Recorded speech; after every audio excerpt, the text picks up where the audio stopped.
മുസ്തഫാക്കാന്റെ കരിമ്പ് ജ്യൂസ് എന്താ അടിപൊളി അടിപൊളി ടീച്ചറെ. നമ്മൾ ഓരോ കരിമ്പ് ജ്യൂസ് കുടിക്കാൻ വേണ്ടിയിട്ട് ഞങ്ങൾ ക്ഷീണിച്ച് കുടിച്ചിട്ട് ഇങ്ങനത്തെ വന്നു. മുസ്തഫ കരിമ്പിൻ്റെ അതൊക്കെ ഇങ്ങനെ വൃത്തിയാക്കുന്നുണ്ട്. മറ്റൊന്നതാ അവിടെ ഇങ്ങനെ ഫ്രൂട്ട് സാധനങ്ങളൊക്കെ ഇങ്ങനെ വെക്കാണ്ട്.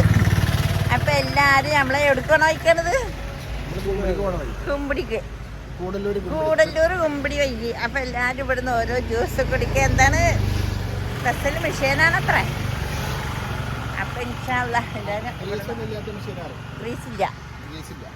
അപ്പൊ ഗ്രീസ് നമ്മളെ ജ്യൂസിൽ പെടൂല എന്നാ പറഞ്ഞില്ല മുസ്തഫ? എന്താ മുസ്തഫ ഇതിന്റെ അഭിപ്രായം ഒന്ന് പറഞ്ഞ? അതെ. ഇൻഷാല്ലാ കച്ചവടമൊക്കെ ഉസാറാവട്ടെ. മുസ്തഫാക്കാന്റെ കരിമ്പ് ജ്യൂസിലേക്ക് ഇതാ പോണ്. കരിമ്പ് ജ്യൂസ് ഒന്ന് കുടിച്ചിട്ട് വരാം. ഓക്കെ. ഇവിടെ വന്ന് തണലും ഇങ്ങനെ ഒരു ജ്യൂസൊക്കെ കുടിച്ചു.